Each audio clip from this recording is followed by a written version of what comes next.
Hey everyone, welcome back to my YouTube channel. In this video, we will see a few more interview questions of Splunk. Before you read these questions, go through my previous videos, part 1 and part 2. I have covered a few questions there as well. Okay, to start in this part 3, the first question is, have you worked on a data onboarding? What kind of data have you onboarded? What process you follow while onboarding the data? Have you worked on data normalization? You can say yes. How do we do that? Is we need to log in to the machine, basically the client. If the universal folder is not already installed there, we need to install one. Later on, we need to run the we need to go to bin folder and run the following command. Splunk add monitor, source file name, index name. For example, we need to monitor a file like var log introspection indexer, source resource, then usage log. To monitor such file, we need to run a command like splunk add monitor var log introspection usage log index ashu oshu. This is basically is the name of the index where the data will be stored. Okay, so if they ask you what kind of logs have you worked on, you can say I have worked on application logs and web server logs. Okay, so next this will answer to the data normalization part. Yes, I did worked on data normalization, you can say. And the data normalization, as the name states, it is the process of removing redundant duplicate data, plus it is also comprised locally grouping data together. Right, in Splunk we make use of the tags during search time to normalize data. There is one thing we need to take care while normalizing data. Data normalization should be only done at the search time. Okay, remember this, and not in the index time. It is a technique which adopted for the faster data retrieving, lesser search execution time. So it is better we do it once the data stored in the indexers. Okay, that would be the answer for this question. The next question, what is the difference between index and indexer? The index is a repository of a Splunk enterprise data. Splunk enterprise transform incoming data into events which it stores in indexes.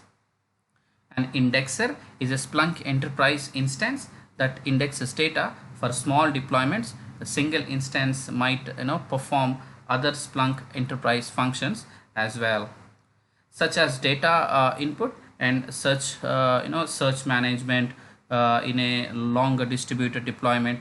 However, the functions of data input and search management are allocated to the other Splunk enterprise components.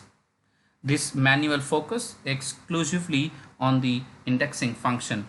Okay, in the context of either a single instance or distributed deployment.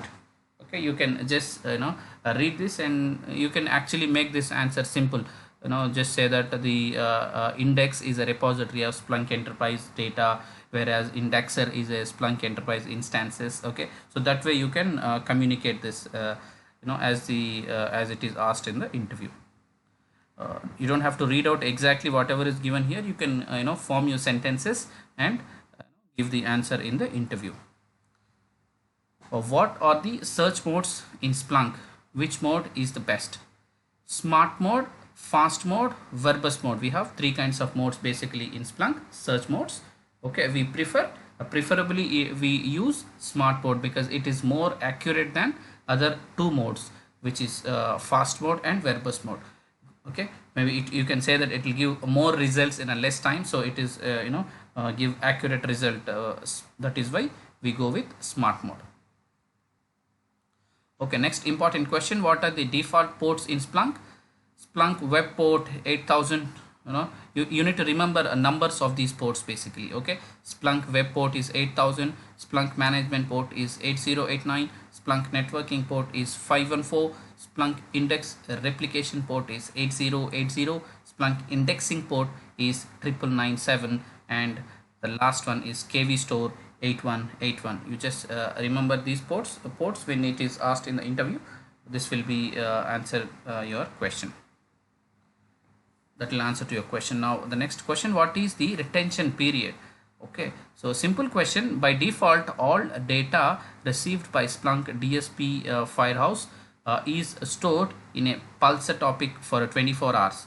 Okay, the oldest data in the topic gets deleted first. So in other words, you can also say that basically Splunk stores the data for 24 hours, that is 12 a.m. to 12 a.m. So oldest data will be deleted. So this process, okay, this process you can call it as a retention period.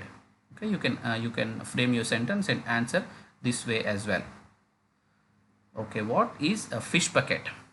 Fish bucket in Splunk is a subdirectory, subdirectory that is used to monitor or track internally how far the content of your file is indexed in the Splunk. The default location of the fish bucket is subdirectory Splunk home, Splunk var lib. Okay, we know all the indexes will be there in var lib, right? So you need to go there. Basically Splunk home, Splunk var lib is the command. Okay, so that is also important question. Have you worked on apps and add-ons? What apps add-ons have you installed and configured in your organization?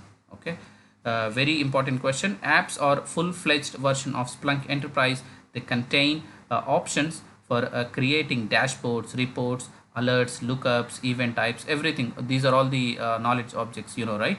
So tags and all the other kinds of knowledge objects. And add-ons on the other hand perform limited set of functionalities, like for example, Windows add-on can only get the data from Windows based systems. Unix based add-ons can get the data from specific Unix based servers and so on. Okay, we have installed apps like DB Connect and add-ons like Windows app for the infrastructure and Unix apps for getting data from Unix based systems. So you can just keep the answer like this. Okay, there are a few pointers. You just have to keep these things in your mind. Talk about Splunk app for DB Connect and Splunk app add-on for Linux, Unix. These there are two common apps add-ons that you should know. That you should know. Okay, so these are this is just for your information. You need to keep in your mind. Okay, so let's move to next question. Next question is, what is blacklist and whitelist in Splunk? Okay, when you define a whitelist, Splunk Enterprise only indexes the files you specify. When you define blacklist, the software ignores the specified files and process all other files. So simple question, please remember this can be asked in the interviews. Blacklist and whitelist in Splunk. All right. So friends, that's all I have in this video. I hope these questions will help you to read and understand and crack the interview. Do let me know if you still have if you have any questions, so that I will help you as far as the Splunk interviews are concerned. Thanks for watching.